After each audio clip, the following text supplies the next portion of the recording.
As the Ukraine war started, Russia has lost too many of T-90 main battle tanks. Today I am going to tell you why these tanks are best on papers but not in real war-like situation.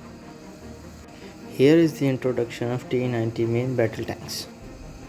Russian army has received a batch of T-90M main battle tanks, which are experimental units of T-14 Armatas, represents by far the most capable tank class in the Russian military.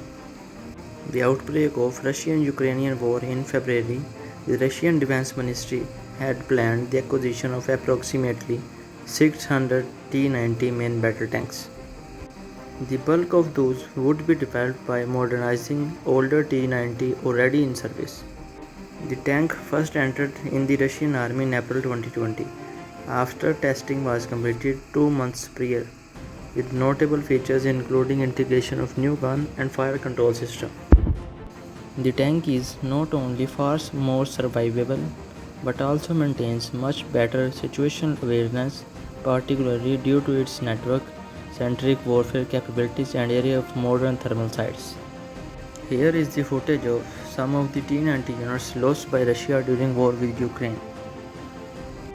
The Russian army has suffered heavy losses, including the destruction of around 3 dozen tanks after the Ukraine army blew up a pontoon bridge. Satellite images collected by intelligence from Black Sky Firm shows that the pontoon bridge used primarily for military purposes was destroyed on 10 May after Ukrainian artillery struck the bridge and surrounding areas.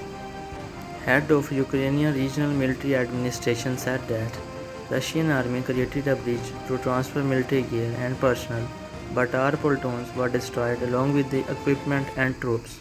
Where the enemy tried to create a solid crossing and transfer equipment and personnel to our side, he was partially successful, but now all pontoons crossing have been destroyed, all equipment has been destroyed, and the remaining personnel have either been killed or have fled by swimming across the other side.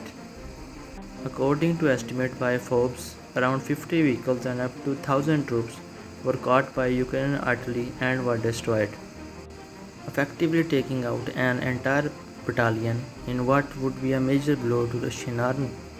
There were around 3 dozen tanks and other armored vehicles lying destroyed along the river after a successful strike by Ukrainian army.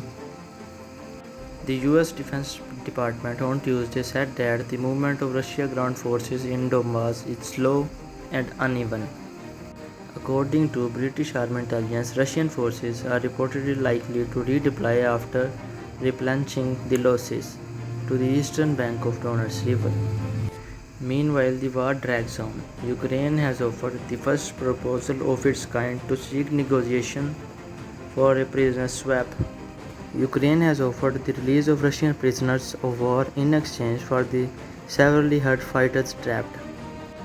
Around 2,500 Ukrainian troops, 700 of whom are wounded, are believed to be still be holed up in the steel plant.